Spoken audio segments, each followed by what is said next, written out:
বোলাইগঞ্জ বাজার ইসলামী আরবিয়া হাফিজা মাদ্রাসা এর 20তম বার্ষিক ওয়াজ মাহফিলের মহামান্য সভাপতিগণ, দূর দূরান্ত থেকে আগত উলামায়ে কেরাম, মুরব্বিয়ানে কেরাম, যুবক ভাইয়েরা, পর্দার আড়াল থেকে শ্রবণরত আমার শ্রদ্ধেয় মা ও বোনেরা এবং আমার কুচি কুচি ছোট্ট মনিরা, সর্বপ্রথম মহান রব্বুল আলামিনের শুকরিয়া আদায় করি। যেই মহান রব্বুল আলামিন মাগরিবের নামাজ আদায় করানোর পর দুনিয়াবী সমস্ত কাজ থেকে ফারিগ করে এই সভাতে আসার এবং বসার তৌফিক দিয়েছেন। তাই মহান রব্বুল আলামিনের জোরে সুরে একবার শুকরিয়া আদায় করি। সবাই জোরে বলি আলহামদুলিল্লাহ, আরো জোরে বলেন আলহামদুলিল্লাহ। কারণ আল্লাহর শুকরিয়া আদায় করলে আল্লাহ খুশি হবেন না বেজার হবেন? আরে বলুন না, খুশি হবেন না বেজার হবেন? দুনিয়ার সমস্ত মানুষ প্রশংসা শোনার জন্য পাগল। স্বামী চায় স্ত্রী যেন আমার প্রশংসা করে, জোরে বলুন ঠিক কিনা? স্ত্রী চায় স্বামী যেন আমার প্রশংসা করে। সবাই পাগল, প্রশংসা শুনলে ভালো লাগে। ঠিক তেমনি ভাবে মহান রব্বুল আলামিনের যদি কোনো বান্দা কোনো বান্দি আল্লাহর প্রশংসা করে, আল্লাহরও ভালো লাগে। আল্লাহর কেমন ভালো লাগে? মহান আল্লাহ বান্দা বান্দিকে তার ভালো লাগার কারণে মাফ করে দেন। সুবহানাল্লাহ, আওয়াজটা বলেন। আরে জোরে বলুন না সুবহানাল্লাহ। সুবহানাল্লাহ বললে লাভ না লস? আরে বলুন না লাভ না লস? বর্তমান কালে দেখা যায় মেম্বার সবার মার্কা নিয়ে চিল্লাইতে গলাকে শেষ করে দেয়। মুসলমান ইমানদার ভাই, মেম্বার সবার মার্কা নিয়ে চিল্লাইতে যদি আপনি মারা যান জান্নাতের সার্টিফিকেট দেওয়া যাবে না। চেয়ারম্যান সাহেবের মার্কা নিয়ে চিল্লাইতে যদি আপনি মারা যান জান্নাতের সার্টিফিকেট দেওয়া যাবে না। এমপি সাহেবের মার্কা নিয়ে চিল্লাইতে যদি আপনি মারা যান জান্নাতের সার্টিফিকেট দেওয়া যাবে না। পক্ষান্তরে সুবহানাল্লাহ যদি জুড়ে বলেন, আলহামদুলিল্লাহ যদি জুড়ে বলেন, আল্লাহু আকবার যদি জুড়ে বলেন, লা ইলাহা ইল্লাল্লাহ যদি জুড়ে বলেন, এতে যদি মৃত্যু হয়ে যায় মহান রব্বুল আলামিন আপনাকে শহীদের মর্যাদা দান করবেন। আর জুড়ে বলেন সুবহানাল্লাহ। তাই সুবহানাল্লাহ বললে লাভ না লস? লাভ। আল্লাহ রব্বুল আলামিনের প্রশংসা করলে আল্লাহ খুশি হবেন না বেজার হবেন? কেমন খুশি হবেন একটা ঘটনা বলি। আল্লামা ইয়াহিয়া রহমতুল্লাহ আলাইহি তিনি বড় একজন আল্লাহর ওলি ছিলেন। তিনি ফকি ছিলেন, মুফতি ছিলেন, মুফাসসির ছিলেন, মুহাদ্দিস ছিলেন। আল্লামা ইয়াহিয়া রহমতুল্লাহ আলাইহি যখন তিনি ইন্তিকাল করলেন, আরেকজন আল্লাহর ওলি স্বপ্নে দেখলেন। স্বপ্নে দেখিয়া বলতে লাগলেন, মা ফাআলাল্লাহু বিকা ইয়া ইয়াহিয়া, ও আল্লামা ইয়াহিয়া, আল্লাহ তাআলা তোমার সাথে কিরূপ আচরণ করেছেন? আল্লামা ইয়াহিয়া রহমতুল্লাহ আলাইহি স্বপ্নেই জবাব দিলেন, কাদ গাফারাল্লাহু লি, মহান আল্লাহ তার দয়ার গুনাহ আমাকে মাফ করে দিয়েছেন। আমরা সবাই আল্লাহর কাছে মাফ চাই কি চাই না? কবর জগতে আল্লাহ যেন মাফ করে দেন, এইটা আমরা চাই কি চাই না? হাসর জগতে আল্লাহ যেন মাফ করে দেন, চাই কি চাই না? সিরাজ জগতে আল্লাহ যেন মাফ করে দেন, আমরা চাই কি চাই না? আল্লাহ মাফ না করলে কেউ জান্নাতে যাইতে পারবে না, আটকিয়ে যাইবে। মুসলমান ইমানদার ভাই, আল্লামা ইয়াহিয়া রহমতুল্লাহ আলাইহি বললেন, দয়াল আল্লাহ তার দয়ার গুনাহ আমাকে মাফ করে দিয়েছেন। এবার আল্লাহর ওলি স্বপ্নে বলতে লাগলেন, লিমা গাফারাল্লাহু লাকা ইয়া ইয়াহিয়া, হে আল্লামা ইয়াহিয়া রহমতুল্লাহ আলাইহি তোমাকে আল্লাহ তাআলা কি কারণে মাফ করলেন? কোন আমলের কারণে মাফ করলেন? কারণ কারো যদি আমল নামাজটা যদি আল্লাহর কাছে পছন্দ হয়ে যায় আল্লাহ নামাজের ওসিলা মাফ করবেন। কারো রোজাটা যদি আল্লাহর কাছে পছন্দ হয়ে যায় রোজার ওসিলা মাফ করবেন। কারো হজ করাটা যদি আল্লাহর কাছে পছন্দ হয়ে যায় হজের ওসিলা আল্লাহ মাফ করবেন। কারো যাকাতটা যদি আল্লাহর কাছে পছন্দ হয়ে যায় আল্লাহ যাকাতের ওসিলা মাফ করবেন। কারো যদি দান খয়রাতটা আল্লাহর কাছে পছন্দ হয়ে যায় আল্লাহ দান খয়রাতের ওসিলায় মাফ করবেন। তিনি জিজ্ঞাসা করলেন, আল্লামা ইয়াহিয়া তোমাকে কোন আমলের কারণে মহান রব্বুল আলামিন মাফ করে দিয়েছেন? আল্লামা ইয়াহিয়া রহমতুল্লাহ আলাইহি তখন তিনি বলতে লাগলেন, স্বপ্নে বলতে লাগলেন, আমার আল্লাহ আমাকে নামাজের কারণে মাফ করেন নাই, রোজা রাখার কারণে মাফ করেন নাই, হজ করার কারণে মাফ করেন নাই, যাকাত দেওয়ার কারণে মাফ করেন নাই, দান খয়রাতের কারণে মাফ করেন করেন নাই, তবে একটা আমল আল্লাহর কাছে পছন্দ হয়েছে। আমি যখন কোনো মাহফিলে যাইতাম, সেখানে গিয়া মহান রবের সর্বোত্তম শুকরিয়া আদায় করতাম, তার প্রশংসা করতাম। আল্লাহ বললেন, আল্লামা ইয়াহিয়া, তুমি যে আমি আল্লাহর কাছে আল্লাহর প্রশংসা করতে, এটা খুব ভালো লাগতো। ওই প্রশংসার খাতিরে আমি মহান রব্বুল আলামিন তোমাকে মাফ করে দিলাম। তাই আমরা সবাই আল্লাহর মাফ চাই কি চাই না? আবার খুশিতে আল্লাহ তাআলা প্রশংসা করি, আবার শুকরিয়া আদায় করি। সবাই জুড়ে বলে আলহামদুলিল্লাহ। মুসলমান ইমানদার ভাই, সময় স্বল্প, আলোচনা অনেক। এমন একটা আয়াত পাঠ করেছি, ওই আয়াতের যদি ব্যাখ্যা করা হয় আমার হায়াত শেষ হবে, কিন্তু আমার হায়াত শেষ হয়ে যাবে, কিন্তু এই আয়াতের ব্যাখ্যা আলোচনা কখনো শেষ হবে না। বলা হয়েছে, মুসলমান ইমানদার ভাই, সাত সমুদ্রের পানিকে যদি খালি বানা হয়, দুনিয়ার সমস্ত সমুদ্রের পানিকে যদি খালি বানানো হয়, দুনিয়ার সমস্ত বৃক্ষর দ্বারা যদি কলম বানানো হয়, আর এই আয়াতের ব্যাখ্যা লেখা হয়, তাফসীর লেখা হয়, খালি শেষ হয়ে যাবে, সমুদ্রের পানি শেষ হয়ে যাবে, গাছপালা শেষ হয়ে যাবে, কিন্তু মহান রব্বুল আলামিনের এই আয়াতের ব্যাখ্যা 5 দিন কালেও শেষ হবে না। যদিও ছোট্ট একখান আয়াত, কিন্তু তার আলোচনা অনেক লম্বা। আমার হায়াত শেষ হয়ে যাবে, কিন্তু আলোচনা শেষ হবে না। আমার আজকে আলোচ্য বিষয় হলো দ্বীনি শিক্ষার গুরুত্ব। দ্বীন কেন শিখবো, কোরআন কেন শিখবো? আপনারা বলুন, আল্লাহ তাআলা আমাদেরকে কেন সৃষ্টি করছেন বলুন তো আপনারা? ইবাদত করার জন্য। কি করার জন্য? ইবাদত করার জন্য। আল্লাহ রব্বুল আলামিন নিজেই বলেন, ওমা খালাকতুল জিন্না ওয়াল ইনসা ইল্লা লিয়াবুদুন, আমি জিন জাতিকে এবং মানুষ জাতিকে বানাইছি একমাত্র আমার ইবাদত করার জন্য। বলুন না সুবহানাল্লাহ।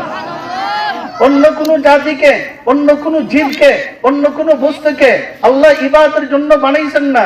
দুইটা জাতিকে আল্লাহ বানাইছেন ইবাদত করার জন্য। একটা হইল জিন জাতি, অপর জাতি হইল মানুষ জাতি।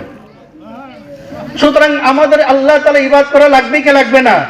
আরে বলুন না, লাগবে কি লাগবে না? ইবাদত মন গড়া করা যাবে? মন গড়া করা যাবে না। যে জায়গাতে আল্লাহর ইবাদত করা হয়, ইহাকে আমরা সহজে বলে মসজিদ। সহজে কি বলি? মসজিদ। আর ইবাদত করতে হলে নীতিবিধান শিক্ষা করা দরকার। ওই নীতিবিধান যে কালে শিক্ষা দেওয়া হয়, এটাকে বলা হয় মাদ্রাসা। জোরে বলুন ঠিক কিনা? ইবাদতের নীতিবিধান এই মাদ্রাসা শিক্ষা দেওয়া হয় কি হয় না? আরে বলুন না, হয় কি হয় না? নামাজের নীতিবিধান এই মাদ্রাসা শিক্ষা দেওয়া হয় কি হয় না? রোজার নীতিবিধান এই মাদ্রাসা শিক্ষা দেওয়া হয় কি হয় না? হজের নীতিবিধান এই মাদ্রাসা শিক্ষা দেওয়া হয় কি হয় না? যাকাতের নীতিবিধান এই মাদ্রাসা শিক্ষা দেওয়া হয় কি হয় না? দান খয়রাতের নীতিবিধান এই মাদ্রাসা শিক্ষা দেওয়া হয় কি হয় না? এই আলোচনার দ্বারা আমরা বুঝতে পারলাম, মসজিদ টিকে রাখতে হলে আগে মাদ্রাসাকে টিকে রাখতে হবে। কারণ মাদ্রাসায় মসজিদের ইমাম বানায়, মাদ্রাসায় মসজিদের হাফিজুল কোরআন বানায়, মাদ্রাসায় মসজিদের মুয়াজ্জিন বানায়, মাদ্রাসায় মসজিদের খতিব বানায়, মাদ্রাসায় মসজিদের বক্তা বানায়, মাদ্রাসায় মসজিদের ফতোয়া দেনেওয়ালা মুফতি বানায়। জোরে বলুন ঠিক কিনা? মসজিদ টিকে রাখতে হলে মাদ্রাসায় টিকে রাখতে হবে। মাদ্রাসা যদি থাকে না, মসজিদ থাকবে না। মাদ্রাসা যদি থাকে না, ইমাম থাকবে না। মাদ্রাসা যদি থাকে না, মুয়াজ্জিন থাকবে না। মাদ্রাসা যদি থাকে না, হাফিজুল কোরআন খতমে তারাবি পড়ানোওয়ালা থাকবে না। মাদ্রাসা যদি থাকে না, মসজিদের ইমাম থাকবে না। মাদ্রাসা যদি থাকে না, মুফতি সাহেব থাকবে না। মাদ্রাসা যদি থাকে না, মুহাদ্দিস সাহেব থাকবে না। মাদ্রাসা যদি থাকে না, মুফাসসির সাহেব থাকবে না। জোরে বলুন ঠিক কিনা? মাদ্রাসা থাকে না, আলিম উলামা থাকবে না। যখন আলিম উলামা থাকবে না, আল্লাহ তাআলা এই দুনিয়াকে রাখবে না। জোরে বলুন ঠিক কিনা? রাসূল এক হাদিসে বলেন, লা তাকুমুস সাআ হাত্তা ইউকালা ফিল আরদে আল্লাহ আল্লাহ। রাসূল বলেন, কিয়ামত ততক্ষণ পর্যন্ত হবে না যতক্ষণ পর্যন্ত একজন আল্লাহ আল্লাহ আল্লাহ আল্লাহ বর্ণওয়ালা থাকবে, ততক্ষণ পর্যন্ত আল্লাহ তাআলা কিয়ামত দিবেন না। এখন আপনারা বলুন, এই আল্লাহ আল্লাহ বলনেওয়ালা কোন প্রতিষ্ঠানে শিক্ষা দেয়? মাদ্রাসায়। বলুন না, কোন প্রতিষ্ঠানে? দুনিয়ার কোন স্কুলে শিক্ষা দেয়? প্রাইমারি স্কুলে শিক্ষা দেয়? হাই স্কুলে শিক্ষা দেয়? কলেজে শিক্ষা দেয়, ভার্সিটিতে শিক্ষা দেয়, কোনো প্রতিষ্ঠানে শিক্ষা দেওয়া হয় না। শিক্ষা দেওয়া হয় কোন মাদ্রাসায়? এই মাদ্রাসায়, আপনাদের এই মাদ্রাসায়, বাবুপুর, নূরপুর, এই মাদ্রাসায় শিক্ষা দেওয়া হয়। জোরে বলেন ঠিক কিনা? আজকে যদি সমস্ত স্কুল, কলেজ, ভার্সিটি সমস্ত মাস্টাররা যদি একজুট হয়ে যায়, একজুট হয়ে বলে আমরা একজন হাফিজুল কোরআন বানাইতে পারবে? আরে বলুন না, বানাইতে পারবে? বানাইবে একমাত্র কোন প্রতিষ্ঠান? মাদ্রাসায়। বলুন না। সুতরাং মাদ্রাসা বন্ধ হয়ে যাওয়ার দরকার না, টিকে থাকার দরকার। কে কে চান মাদ্রাসা টিকে থাকতো? আল্লাহ সবাইকে কবুল ফরমায়। জোরে বলুন আমিন। মুসলমান ইমানদার ভাই, মসজিদ টিকে রাখতে হলে মাদ্রাসা টিকে রাখতে হবে, জানাজা নামাজ পড়ানোওয়ালা টিকে রাখতে হলে মাদ্রাসা টিকে রাখতে হবে, ঈদের নামাজ পড়ানোওয়ালা টিকে রাখতে হলে মাদ্রাসাকে টিকে রাখতে হবে। জোরে বলুন ঠিক কিনা? মাদ্রাসার কোনো বিকল্প নাই। অন্য কোন প্রতিষ্ঠান একজন হাফিজুল কোরআন বানাইতে পারবে না, ইমাম বানাইতে পারবে না, মুয়াজ্জিন বানাইতে পারবে না, মুফতি বানাইতে পারবে না, মুহাদ্দিস বানাইতে পারবে না। জোরে বলুন ঠিক কিনা? বাস্তবে একটা ঘটনা বলি। একজন ডিসি সাহেব, ডিসি বলতে বুঝেন তো, অনেক লেখাপড়া করছেন, সরকারি ডিসি, মোটা অঙ্কের বেতন পায়। ওনার আব্বা যখন মারা গেলেন, তিনি ছুটি নিয়ে আসলেন বাড়িতে, জানাজা নামাজ পড়ালেন, ইমাম সাহেব পড়াইলেন। যেই মুহূর্তে জানাজা নামাজ পড়ায় শেষ, তখন ওই ডিসি সাহেব কাঁদতে শুরু করলেন, বিনা কাঁদতে শুরু করলেন। সমস্ত মানুষরা অবাক। ওনার আব্বা যখন মারা গেল, তখন তিনি এমন ভাবে কাঁদলেন না। শুধু তা নয়, জানাজা নামাজ পড়ানোর আগে তিনি এমন ভাবে কাঁদলেন না। যেই মুহূর্তে জানাজা নামাজ পড়ানো হয়ে গেছে, এখন বিনা কাঁদতে লাগলেন। এমন ভাবে কাঁদতে লাগলেন যেমনি ভাবে মা হারা সন্তান কাঁদে, অথবা সন্তান হারা মা যেমনি ভাবে সন্তানকে হারিয়ে ফেললে কাঁদে, এইভাবে কাঁদতে লাগলেন। সমস্ত মানুষরা অবাক, ইমাম সাহেব অবাক। ইমাম সাহেব সামনে আগাইলেন, আগিয়ে বলতে লাগলেন, মাননীয় ডিসি সাহেব, বুঝতে পারলাম না আপনার আব্বা মারা গেছেন, মারা যাওয়ার পর এমন ভাবে আপনি কাঁদেন নাই। শুধু তা না, জানাজা নামাজ পড়ানোর আগ পর্যন্ত আপনি এমন ভাবে কাঁদেন নাই, কিন্তু যেই মুহূর্তে জানাজা নামাজ পড়িয়া শেষ, এই মুহূর্তে কাঁদতে শুরু করলেন, আপনি কাঁদতেছেন, কি ব্যাপার? বুঝতে পারলাম না। তখন ডিসি সাহেব বলতে লাগলেন, হুজুর, তার কারণ হলো আমার আব্বা প্রাইমারি স্কুলে পড়াইছেন, হাই স্কুলে পড়াইছেন, কলেজে পড়াইছেন, ভার্সিটিতে পড়াইছেন, এত লেখাপড়া করাইছেন। আমি এলএলবি দিয়েছি, অনেক বড় ডিগ্রি অর্জন করেছি, যার কারণে সরকারি চাকরি পেয়েছি, ডিসি হয়েছি, সরকারি ডিসি। আমার লেখাপড়ার অভাব নাই, কিন্তু আমার আব্বার জানাজা নামাজ পড়তে হবে। জানাজার নামাজও কয়টা তাকবীর লাগে? 3টা তাকবীর লাগে না 4টা তাকবীর লাগে না 5টা তাকবীর লাগে? হুজুর, আমার জানা নাই। শুধু তা নয়, জানাজার নামাজও কোন সময় সানা পড়া লাগে এটা আমার জানা নাই, কোন সময় দুরূদ পড়া লাগে এটা আমার জানা নাই, কোন সময় দোয়া পড়া লাগে এটা আমার জানা নাই। নাউযুবিল্লাহ। শিক্ষার অভাব আছে? অভাব নাই। শিক্ষার কিন্তু অভাব নাই, ডিগ্রি কিন্তু অভাব নাই, কিন্তু জানাজার নামাজে কয়টা তাকবীর দেওয়া লাগে, কয়টা তাকবীর লাগবে? শুধু তা না, কোন সময় সানা পড়া লাগে, কোন সময় দুরূদ পড়া লাগে, কোন সময় দোয়া পড়া লাগে? ডিসি সাহেব বলেন, এটা আমার জানা নাই। এখন আপনি বলেন তো, কোন ব্যক্তি যদি সব ধরনের ডিগ্রি অর্জন করে ফেলে, কিন্তু জানাজার নামাজে কয় তাকবীর লাগে, কয়টা তাকবীর লাগে জানাজার নামাজও? শুধু তা নয়, কোন সময় সানা পড়া লাগে, কোন সময় দুরূদ পড়া লাগে, কোন সময় দোয়া পড়া লাগে, এগুলা যদি জানা থাকে না, ওই ব্যক্তি শিক্ষিত না মূর্খ? আরে বলেন না, শিক্ষিত না মূর্খ? সুতরাং হ্যাঁ, দুনিয়ার মানুষ, তুমি প্রাইমারি পাস করেছো, কিন্তু দিনের জ্ঞান শিক্ষা করছো না। হাই স্কুল পাস করেছো, দিনের জ্ঞান শিক্ষা করেছো না। কলেজ পাস করেছো, দিনের জ্ঞান শিক্ষা করছো না। ভার্সিটি পাস করেছো, দিনের জ্ঞান শিক্ষা করছো না। বড় সাংবাদিক হয়ে গেছো, দিনের জ্ঞান শিক্ষা করছো না। তুমি ডক্টর হয়ে গেছো, দিনের জ্ঞান শিক্ষা করছো না। এত মতো ডিগ্রি পাওয়ার পরেও তুমি যেহেতু দিনের জ্ঞান শিক্ষা করছো না, সুতরাং তুমি মূর্খ রয়ে গেছো। জোর বলতে কিনা? মূর্খ রয়ে গেছো। তো মুসলমান ইমানদার ভাই, আমরা মুসলমানের সন্তান, আমরা মুসলমান, আমাদের বাপ ছিল মুসলমান, আমরা মুসলমান, আমাদের ছেলে মেয়েরা মুসলমান। জোর বল ঠিক কিনা? নামাজ পড়তে হলে মুসলমান যেহেতু বড় হইলে নামাজ পড়া লাগবে কি লাগবে না? নামাজ মন গড়া পড়া যাবে না? এই মাদ্রাসা পড়া লাগবে? নামাজ পড়তে হলে সর্বস্থায়ী মাদ্রাসায় পড়া লাগবে, আমপারা পড়া লাগবে, কায়দা পড়া লাগবে, কোরআন শরীফ পড়া লাগবে, এরপরে নামাজ পড়া যাবে। জোরে বলেন ঠিক কিনা? মুসলমান ইমানদার ভাই, ইন্দোনেশিয়ার তিনজন বড় বড় আলিম আল বেদায় ওয়ান নিহায়া এই কিতাবের মধ্যে হাফিজ এমাদুদ্দিন ইবনে কাসির রহমতুল্লাহ আলাইহি আরবিতে সুন্দরভাবে ঘটনা লিখেছেন যে ইন্দোনেশিয়ার তিনজন বড় বড় আলিম, তিনজন নাম হইল মোহাম্মদ। বলুন না সুবহানাল্লাহ।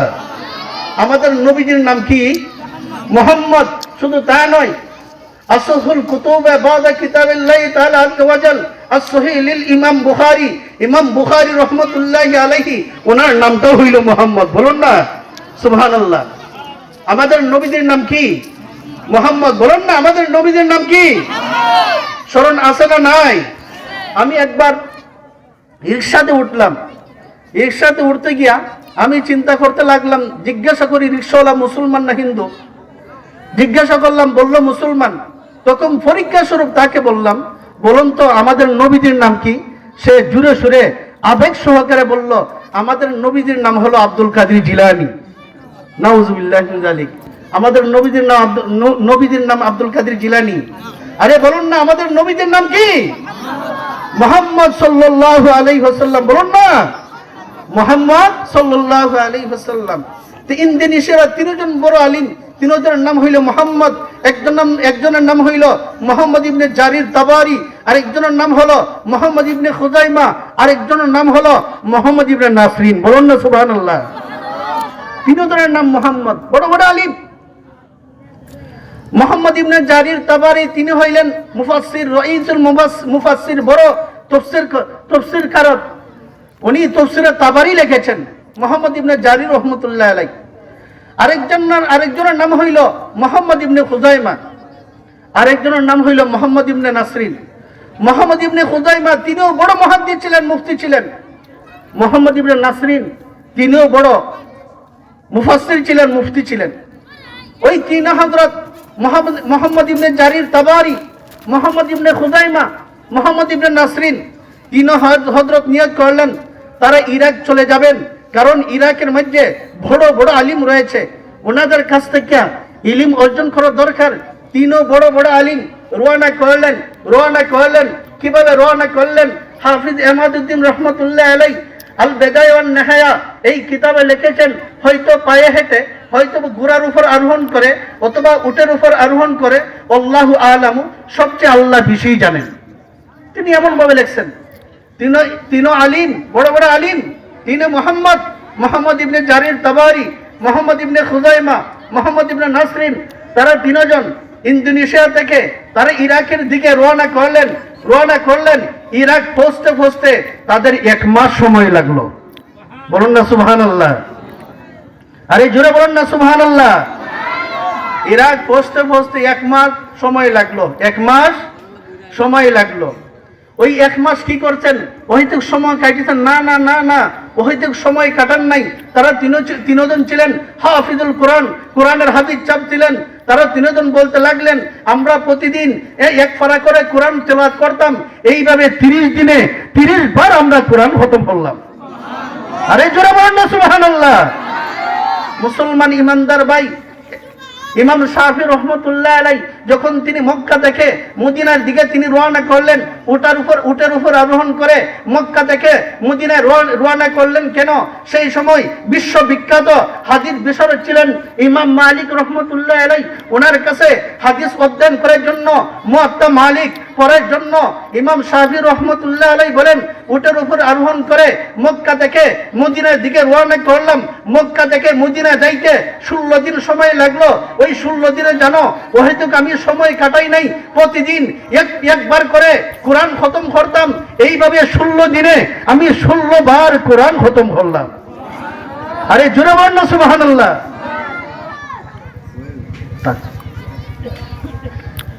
তিনি বলেন 16 দিনে আমি 16 বার কোরআন খতম করলাম। এটা সাধারণ ব্যাপার না, অসাধারণ ব্যাপার।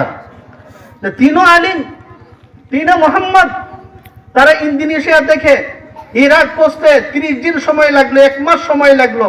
আর প্রতিদিন তারা একবার করে কোরআন খতম করতেন।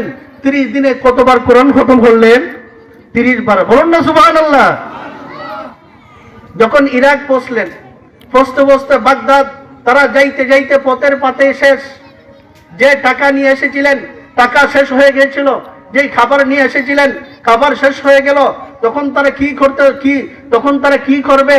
তিনজন একটা মসজিদে গিয়ে ঢুকলো, ঢুকে তারা পরামর্শ করতে লাগলো, আমাদের তো খাবার নাই, পথের পাতে শেষ হয়ে গেছে, কি করা যায়, কি করা যায়, কি করা যায়?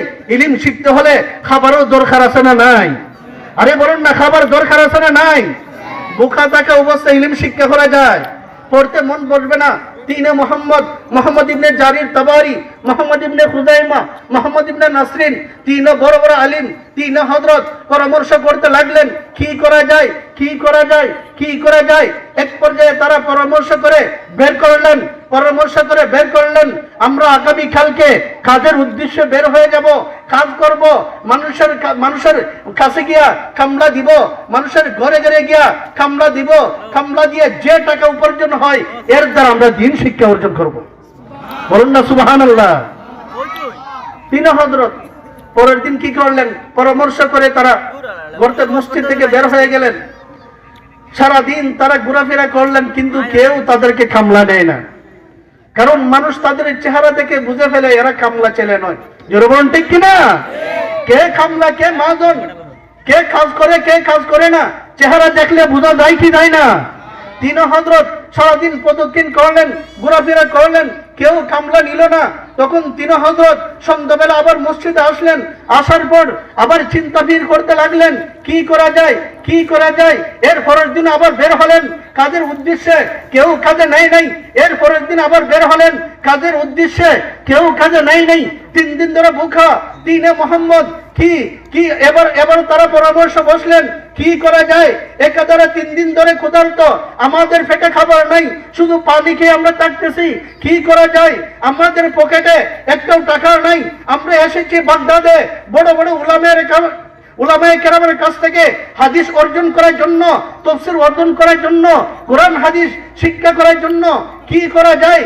তখন তিন হযরত তারা পরামর্শ করে বের করলো, আমাদের 3 দিন হয়ে গেল, পেটের মধ্যে খাবার নাই, এমনকি শুধু তা না, কেউ আমাদেরকে কামলাও নেয় না, তাই টাকা উপার্জন করতে পারি না, এখন কি করা যায়? তারাই ফতোয়া দিলেন, মাসআলা দিলেন।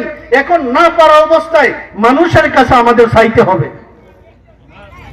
মানুষের কাছে আমাদের চাইতে হবে, চাইয়ে আমাদের টাকা অর্জন করতে হবে, পয়সা অর্জন করতে হবে, কারণ আমাদেরকে কেউ কামলা নেয় না। সুতরাং আমরা টাকা অর্জন করব কিভাবে? হাফিজ ইমাদউদ্দিন ইবনে কাসির রাহমাতুল্লাহ আলাইহি আল বিদায়া ওয়ান নিহায়া এই কিতাবে লেখেন, তিন হযরত পরামর্শ করে সিদ্ধান্ত নিলেন, আগামী কালকে আমরা কারো কাছে চাইবো, ভিক্ষা চাইবো, তাদের কাছে বলবো, সোয়াল করে টাকা চেয়ে নিয়ে আসবো দিন শিক্ষা করার জন্য। কিন্তু কে সোয়াল করবে? 3জন বড় বড় আলিম, কে সোয়াল করবে? মানুষের কাছে চাইবে। তারা পরস্পরে পরামর্শ করে বের করলো, আমরা লটারি দেই, লটারির মাধ্যমে যার নামটা বের হবে আমরা তাকেই মানুষের কাছে সোয়াল করার জন্য আমরা পাঠিয়ে দিব। একটু জোরে বলুন না সুবহানাল্লাহ। লটারি দিলেন, 3জন বড় বড় আলিম লটারি দিলেন। লটারিতে মোহাম্মদ ইবনে জারির তাবারি রহমতুল্লাহ আলাইহি ওনার নামটা বের হইল। তিনি বিখ্যাত তাফসীরের কিতাব তাফসীরে তাবারি রহমতুল্লাহ আলাইহি, তাফসীরে তাবারি তিনি লিখেছেন আরবি টু আরবি। যারা উলামায়ে কেরাম তারা জানেন তাফসীরে তাবারি আরবি টু আরবি। এত বড় আল্লাহর ওলি, ওনার নামটা লিস্টে বের হলো, ওনার নামটা লটারিতে বের হলো। মোহাম্মদ ইবনে জারির তাবারি রহমতুল্লাহ আলাইহি উনি মানুষের কাছে সওয়াল করবেন, মানুষের কাছে চাইবেন, এই চাওয়ার জন্য ওনার নামটা লটারিতে বের হলো। পরের দিন যখন ফজরের নামাজ আদায় করলো, মোহাম্মদ ইবনে জারির তাবারিকে 2 মোহাম্মদ বলতে লাগলেন, মোহাম্মদ ইবনে জারির তাবারি, এখন লটারির মাধ্যমে তোমার নামটা বের হয়েছে, সুতরাং তোমার মানুষের কাছে চাইতে হবে, কারণ 3 দিন হয়ে গেছে আর আমাদের উপবাস থাকা সম্ভব নাই। যাও এবার তুমি মানুষের কাছে গিয়ে চাও। মোহাম্মদ ইবনে জারির তাবারি রহমতুল্লাহ আলাইহি তিনি বলেন, আমার দুই সাথী মোহাম্মদ ইবনে খুজাইমা, মোহাম্মদ ইবনে নাসরিন, তারা আমাকে বিদায় দিল মানুষের কাছে সওয়াল করার জন্য, চাওয়ার জন্য। চেয়ে তাকানোর জন্য, যার দ্বারা আমি দিনের জ্ঞান অর্জন করব, আমরা তিনজন অর্জন করব। মুহাম্মদ ইবনে জারির তাবারি রহমতুল্লাহ আলাইহি তিনি বলেন, আমি মনে মনে ভাবতে লাগলাম, জীবনে কোনোদিন আমি কারো কাছে সওয়াল করি নাই, সওয়ালের বান করি নাই। আজকে আমরা বাগদাদ এসেছি, কিন্তু আমাদের পকেটে টাকা নাই। 3 দিন হয়ে গেছে, আমাদের পেটের মধ্যে একটা দানাও পড়ে নাই। কিন্তু না পারা অবস্থায় মানুষের কাছে চাইতে হবে। আমার নামটা লটাইতে বের হয়েছে। মুহাম্মদ ইবনে জারির তাবারি বলেন, মানুষের কাছে চাওয়ার আগে 2 রাকাত নফল নামাজ পড়ে আগে আল্লাহর কাছে চেয়ে দেখি আল্লাহ কি ব্যবস্থা করেন। মুহাম্মদ ইবনে জারির তাবারি তিনি বলতে লাগলেন, আমি 2 রাকাত নফল নামাজে দাঁড়িয়ে গেলাম, তাকবীরে তাহরিয়া বাদলাম, সানা পড়লাম, সানা পড়লাম, আউযু বিল্লাহ পড়লাম, বিসমিল্লাহ পড়লাম, সূরা ফাতিহা পড়লাম, সূরা মিলাইলাম, এইভাবে রুকু করলাম, এইভাবে সিজদা করলাম, এইভাবে 2 রাকাত নফল নামাজ পড়লাম। নফল নামাজ পড়ার পর মুহাম্মদ ইবনে জারির তাবারি রহমতুল্লাহ আলাইহি বলেন, 2 রাকাত নফল নামাজ আদায় করার পর আমি আল্লাহর দরবারে হাতটা তুললাম। কেন হাত তুললাম? ওনার হাদিস জানা আছে। রাসূল সাল্লাল্লাহু আলাইহি ওয়াসাল্লাম এক হাদিসে বলেন, আদ-দুআ হুয়াল ইবাদা। রাসূল বলেন, দোয়াই হলো ইবাদত। আর সুবহানাল্লাহ আসতে বলেন। রাসূল কি বলেন? দোয়াই হলো ইবাদত। অন্য রিওয়ায়াতে আছে রাসূল বলেন, আদ-দুআউ মুখুল ইবাদা। রাসূল বলেন যে দোয়া হইল ইবাদতের সার, মূল। বলুন না সুবহানাল্লাহ। অন্য রিওয়ায়াতে আছে রাসূল সাল্লাল্লাহু আলাইহি ওয়াসাল্লাম বলেন, মাল্লাম ইয়াসআলিল্লাহ ইয়াগদাব আলাইহি। যে ব্যক্তি আল্লাহর কাছে চায় না, আল্লাহ তার প্রতি রাগান্বিত হয়ে যান। নাউযুবিল্লাহ। আল্লাহ চাইলে খুশি হন না বেজার হন? আরে বলুন না খুশি হন না বেজার হন? আপনার ভাইয়ের কাছে যদি অভাবের কারণে টাকা চান, 1-2 বার চাইলে, 3 বার চাইলে হয়তো তিনি খুশি থাকবেন। 4th বার যখন আপনি চাইবেন, এই সময় খুশি থাকবেন না বেজার হবেন? আরে বলবে 3 বার তোমাকে দিছি, আর কেন দিতাম? কিন্তু মহান রব্বুল আলামিন এমন রব, ওনার কাছে যদি 100 বারও চান, তারপরও তিনি কোনোদিন বেজার হন না। সব সময় বান্দা বান্দের প্রতি আল্লাহ তাআলা খুশি থাকেন। আরে জোরে বলুন না সুবহানাল্লাহ। মুহাম্মদ ইবনে জারির তাবারি বলেন, 2 রাকাত নফল নামাজ আদায় করার পর আমি আল্লাহর দরবারে হাত তুললাম, প্রভু হে, আমি কোনোদিন কারো কাছে চাই নাই, সওয়াল করি নাই, সওয়ালের বান করি নাই। আজকে আমরা অনেক দূর এসেছি, ইরাক এসেছি ইলমে দ্বীন শিক্ষা দীক্ষা করার জন্য, কিন্তু এখানে পৌঁছার পর আমাদের খাবার নাই, আমাদের টাকা শেষ হয়ে গেছে, পথের পাতা শেষ হয়ে গেছে, খাবার দাবার শেষ হয়ে গেছে। ইয়া রাব্বুল আলামিন, এই অবস্থায় 3 দিন চলে গেল, আমাদের পেটের মধ্যে একটা দানাও পড়ে নাই। ও আল্লাহ, এখন কি করা যায়? আমরা 3 বন্ধু লটারি দিলাম, যে লটারির মাধ্যমে যার নামটা বের হবে সে মানুষের কাছে সওয়াল করবে, চেয়ে খাবার নিয়ে আসবে, টাকা নিয়ে আসবে। ও আল্লাহ, আমার নামটা পড়েছে, আমার নামটা লটারিতে বেসেছে, আমার মানুষের কাছে চাইতে হবে। ও আল্লাহ, আপনার জাতের কসম করে বলতেছি, আপনার সত্তার কসম করে বলতেছি, আমার লাইফে কোনোদিন আমার জন্য কোনো ব্যক্তির কাছে চাই নাই, সওয়াল করি নাই, আমার পরিবারের জন্য চাই নাই, সওয়াল করি নাই, সওয়ালের বান করি নাই। আল্লাহ, আজকে 3 দিন হয়ে গেছে, পেটের মধ্যে খাবার নাই, এর কারণে আমার মানুষের কাছে চাইতে হবে। আল্লাহ, আমার শরম লাগে, আল্লাহ আমার লজ্জা লাগে। আল্লাহ, আপনার কাছে চাইতেছি, আল্লাহ খানার ব্যবস্থা করে দাও, টাকা পয়সার ব্যবস্থা করে দাও। মুহাম্মদ ইবনে জারির তাবারি তিনি বলতে লাগলেন, আমি বিনা 2টা চোখ দ্বারা অশ্রু ফলাইয়া দোয়া করতেছিলাম। হঠাৎ করে কে যেন আমাদের মসজিদে এসে চিৎকার করে বলতে লাগলো, আরে ইন্দোনেশিয়া থেকে আসার 3 মোহাম্মদ, তোমরা কোথায়? এই নাও, বাগদাদের বাদশা তোমাদের জন্য উন্নত মানের খাবার পাঠাইছেন। আরে জোরে বলুন না সুবহানাল্লাহ। 3 হযরত অবাক। মুহাম্মদ ইবনে জারির তাবারি বলেন, আমি দোয়া শেষ করতে পারি নাই, দেখতে পাইলাম বড় টাকার মধ্যে, বড় বোর্ডের মধ্যে উন্নত মানের খাবার, উন্নত মানের খাবার। আমরা অবাক হয়ে গেলাম। ওই লোকটা আমাদের কাছে আসলো, আসার পর খাবার দিল, কিন্তু আমরা তাকে চিনি না, কোনোদিন আমরা দেখছি না। ইরাক আমরা জীবনেও আসি নাই, সর্বপ্রথম আসলাম, কিন্তু ওই লোকটাকে চিনি না। আমরা জিজ্ঞাসা করলাম, আমরা তো আপনাকে চিনি না। শুধু তা না, ইরাকের বাদশাকে চিনি না, উনি কি করে জানলেন আমরা এখানে আসি? আমরা 3 দিন ধরে উপবাস, আমাদের জন্য খাবারের ব্যবস্থা করলেন, কি করে জানলেন? হ্যাঁ জনক ব্যক্তি, আমাদের বলতে হবে। তখন তিনি বলতে লাগলেন, আমি হইলাম ইরাকের বাদশার সাগর, ইরাকের বাদশার সাগর, আমাদের বাদশা নন্দন। তিনি রাত্রিবেলা ঘুমাইলেন, রাত্রিবেলা ঘুমানোর পর বিশ্ব নবীকে স্বপ্নে দেখলেন। আরে জোরে বলুন না সুবহানাল্লাহ। নবীদিকে স্বপ্নে দেখলেন, নবীজি বলতে লাগলেন, নবীদিকে স্বপ্নে দেখলেন, নবীদের চেহারাতে আনন্দের কোনো ভাব নাই, নবীদের চেহারাটা হাস্যোজ্জ্বল নয়, নবীদের চেহারাটা কালো বর্ণ দেখা যায়।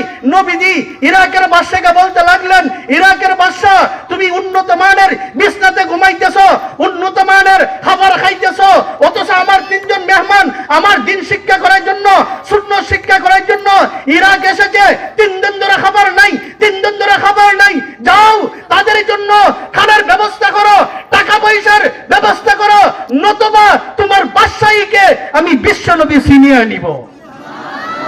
জোরে বলুন না সুবহানাল্লাহ।